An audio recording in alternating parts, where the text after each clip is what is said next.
जय सत्यम सिद्धाय नमः। जय गुरुदेव। जय गुरुदेव। स्वागत है आप सभी का। मैं सक्षम संज्ञानी और मेरे साथ हैं मास्टर मोनीश जी। आप सभी जानते हैं कि वे रेही योग के अभ्यासी भी हैं और गुरु जी का आशीर्वाद से शिक्षक भी हैं। तो जो हमारी रेही योग ध्यान क्लासेस हैं, उसमें जो साधक है, उनमें से काफी साधकों के प्रश्न रहे कि हाल ही में जैसा कि हम देखते हैं कि भाई बागेश्वर धाम धीरेन्द्र शास्त्री जी जो है, तो वो क्या करते हैं, वो अपने चमत्कारिक, वही लोगों ने उनसे कुछ पूछा तो अपना लिख कर दे देते हैं या फिर पर्ची बना कर दे देते हैं। तो उनका ये प्रश्न आया साधकों को जो हमारी क्लास से जुड़े हुए हैं कि भाई जो ये पर्ची है और जो ये सब करते हैं और अन्य भी हैं, केवल एक ही नहीं, और भी अन्य लोग हैं जो इस सेम पद्धति को फॉलो करते हैं और अपना पर्ची के द्वारा या जो है अपना पर्चा बना के देते हैं। तो इन बिल्कुल। सभी जो पद्धतियां हैं, इसका भविष्य क्या रहेगा? साथ ही जो गुरु जी के चैनल से जुड़े हुए भक्त हैं, जो भक्तजन जुड़े हुए हैं, उनमें से भी बहुतों का प्रश्न रहता है जो कि हमें मेल्स के माध्यम से मिलता है या फिर मैसेजेस के माध्यम से प्राप्त होता है। तो इसी प्रश्न को अपने मन में रखते हुए हम दोनों मास्टर्स ने ध्यान किया और हमें कुछ संभावनाएं जो भविष्य में हो सकती हैं वो दिखाई दी। तो उसी के बारे में हम अभी बैठकर उस पर आपको बताएंगे कि हमने क्या क्या आखिर संभावनाएं वो देखी।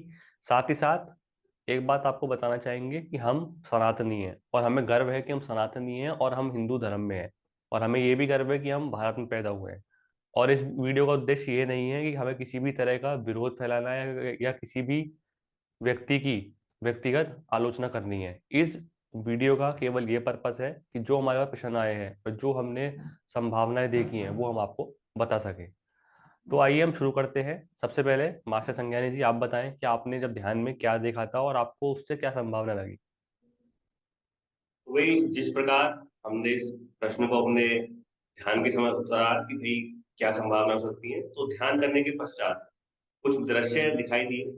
तो उन दृश्यों से ये संभावना लगाई जा सकती है कि भाई किस प्रकार आगे भविष्य हो सकता है। तो उसमें सबसे पहले मैं अपना एक दृश्य आप सबके साथ शेयर करना चाहूंगा।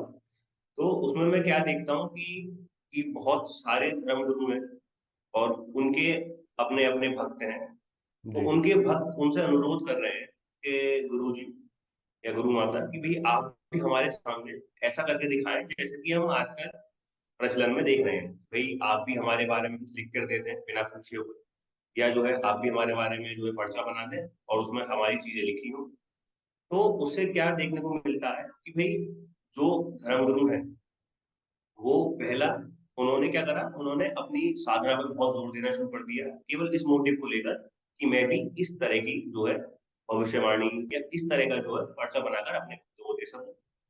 दूसरा, जो ऐसा प्रतीत हो रहा है कि भाई जो इस काम को करने में सामर्थ्य नहीं है, मतलब वो नहीं कर पा रहे हैं, तो वो क्या कर रहे हैं, वो अपने भक्तों को, जो आजकल के प्रचलन में हम देखते हैं जो भी टॉप मोस्ट है, जो मेडिटेशन सिखा रहे हैं, जो ध्यान सिखा रहे हैं, उनके हम नाम तो नहीं लेंगे भाई किस प्रकार उनको कौन दिखाई दिया, लेकिन हम उसमें क्या देखते हैं कि भाई वो अपने भक्तों को ये समझा रहे हैं कि भाई आप भगवान की शरण में रहो।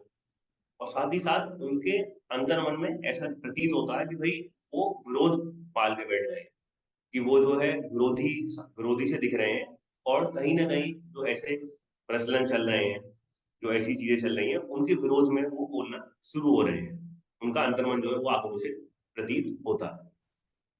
मतलब आप सही कह रहे हैं कि यहाँ पर जैसा मैंने समझा आपकी बातों से मुझे यहाँ तीन संभावनाएं लगी कि पहला ये कि या तो जो भी अन्य गुरु हैं वो उन्हीं को मतलब जो धीरेन्द्र शास्त्री हैं उनके जैसा जो पर्ची बताना भविष्य बताना उसको फॉलो करेंगे। और अगर वो नहीं कर पाते हैं तो वो क्या करेंगे, धीरेन्द्र शास्त्री या फिर जो भी अन्य गुरु पर्चे लिखते हैं उनका विरोध करेंगे।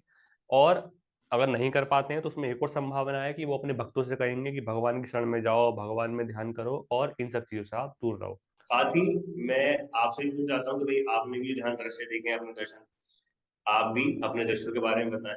क्या वो इसी हाँ, प्रकार थे या कुछ अलग आपको प्रतीत हुए? मैंने देखा, मुझे ऐसा दिखाई दिया कि जो ढोंगी लोग होते हैं जो जादू तंत्र मंत्र से ठग करते हैं, मतलब कहते हैं कि मैं आपका काम कर दूंगा और केवल और केवल उनसे पैसे ले लेते हैं जो भी उनके पास आता है और उनका काम नहीं कर पाते। तो मैंने देखा कि अब आपको पता है कि इंडिया में क्या है कि इस चीज पर बैन है। बैन इन द सेंस कि आप किसी को भी जादू तंत्र मंत्र के नाम पर ठग नहीं सकते। वो लोग अपना जो है अपना एक समूह सा बना के, जो लोग ये जादू तंत्र मंत्र करते हैं उन्होंने अपना एक समूह बनाया और वो लोग सरकार से ये मांग कर रहे हैं कि जो ये आपने लॉ बना रखा है जादू तंत्र मंत्र पर कि आपको ये नहीं करना है, तो वो कह रहे हैं कि इस कानून का प्रतिबंध हटाया जाए। रीजन वो ये कह रहे हैं कि हम देख रहे हैं जो अन्य गुरु हैं पर्सनल में, वो भी तो अपनी पर्ची बताते हैं, वो भी तो अपना जो दरबार में चमत्कार बताते हैं। तो वो उनके करने में हमारे करने में आखिर अंतर क्या है? हम भी वही बताते हैं, वो भी वही बताते हैं। तो इसलिए वो ये चाह रहे हैं कि इस कानून पर जो आपने लगा रखा है, इस कानून पर प्रतिबंध हटाया जाए। तो कुल मिलाकर यही दिखाई दिया कि जो भी लोग जाओ तंत्र मंत्र के नाम पर ठगी करते हैं, उनका लॉ पर जो लॉ प्रतिबंध लगाता है, उनका इस लॉ को हटाने पर बहुत ही प्रबल जोर है। और साथ ही इसमें मैं अपना अगले दृश्य जोड़ना चाहूंगा। वो यह रहा कि भाई मैं क्या देखता हूँ कि भाई दरबार लगा हुआ है, हम्म। और जो है दरबार में लाखों अनगिनत भक्त बैठे हुए हैं। बिल्कुल। तो होता क्या है कि अगर हम एक अंदाजा लगाएं तो करीब करीब अगर लाख भक्त बैठे हुए हैं, अगर मैं बोलूँ तो भी 10,000 भक्त भी बैठे हुए हैं बिल्कुल। एक दिन पे, तो करीब करीब केवल उसमें से 100-150 का नंबर आ पाता है हाँ, जो सौ अपना भी आप जाते हैं पर्चा बना। 100 भी आप बहुत ज्यादा कह रहे हैं। अगर मान लीजिए एक आदमी को देखने में 10 से 15 मिनट भी लगते हैं, तो 100 तो हम मान लें मैक्सिमम, लेकिन अगर ऑन एंड अराउंड मुश्किल से 25 या 30 व्यक्ति ही होंगे जो देख पाते हैं या फिर जिनका भी वो पर्चा बता पाते हैं। बिल्कुल। तो उसमें क्या होता है कि जो दिखाई देता है, मतलब जो दृश्य में से नजर हम्म। आता है कि भाई जो लोग अब रह गए, भाई वो दूर से आए हैं, अपने मन में आशा लेकर आए हैं, अपने मन में जो है ये लेकर आए कि भाई आज हमारा पर्चा बनेगा, जो भी हमारी समस्या है वो दूर होगी। लेकिन कारणवश वो नहीं हो पाते, उनको नंबर नहीं आया, तो वैसे लोग जब वो दरबार से उठ के जाते हैं, तो उनके अंदर एक आक्रोश फील होता है, एक ऐसा फील हो रहा है कि बहुत से लोग निराश भी निकल रहे हैं कि यार देखिए हम इतनी हम्म। दूर से आए, हमारा नंबर नहीं आया। और बहुत से लोग उसमें निराशा निराशा के साथ साथ जो आक्रोशित से दिखते हैं कि बताइए हम इतनी दूर से आए और हमारा नंबर नहीं आया और ऐसा और वैसा है। और बहुत से लोग जो है उसी में आलोचना करते हुए निकल रहे हैं कि जी। यहाँ कुछ नहीं होता है और यहाँ तो बस इतने सारे लोग आए हैं, हमारी तो कोई पूछ नहीं रहा, आगे आगे वालों की लोग पूछ रहे हैं। तो ऐसा हम्म। विरोधाभास करते हुए निकल रहे हैं।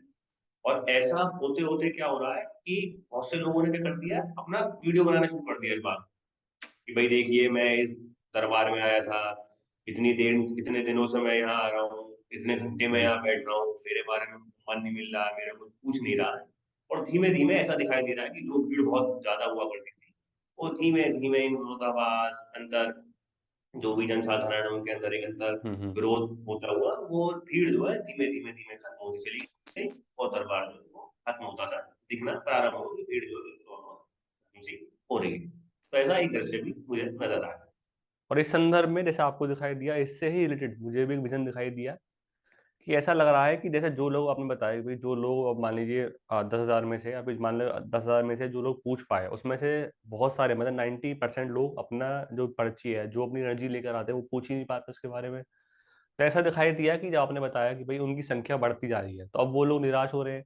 तो मुझे ऐसा दिखा कि वो निराशा को खत्म करने के लिए, मतलब निराशा को आशा में बदलने के लिए, हिंदुत्व के एकीकरण के नाम पर वो नारे लगाए जा रहे हैं, ताकि भक्तों में जोश रहे और वो बिल्कुल भी निराश ना हो। मतलब कि जैसे वो आए तो वो निराश होते हैं, तो उसमें क्या करा भाई, जैसे कर दिया आपका भारत माता की जय, या फिर जो है आपका बालाजी दरबार की जय, या फिर जो भी देवी देवता है उनकी जय। तो उससे क्या होता है, जब भक्त देवी देवताओं के नाम सुनता है या फिर अपने हिंदुत्व एकीकरण के नारे सुनता है, तो उससे वो निराश नहीं होता। लेकिन फिर भी क्या होता है कि वो थोड़ी देर तक के लिए तो आशा में रहता है, मतलब थोड़ी देर के लिए वो पॉजिटिव हो जाता है। लेकिन जो उसकी मेन आस थी, जो उसकी मेन जो पुकार थी, वो यही थी कि मेरी जो पर्ची है वो लगाई जाए, मेरी जो अर्जी है वो लगाई जाए, मेरे बारे में बताया जाए।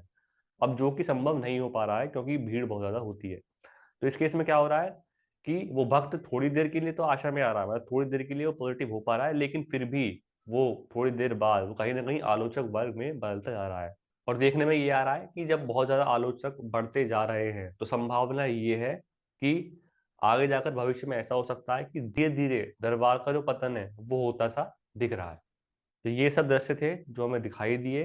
तो जो भी री के स्टूडेंट थे और जिन भक्तों के क्वेश्चन आ रहे थे, तो आपको अपना जवाब मिल गए होंगे।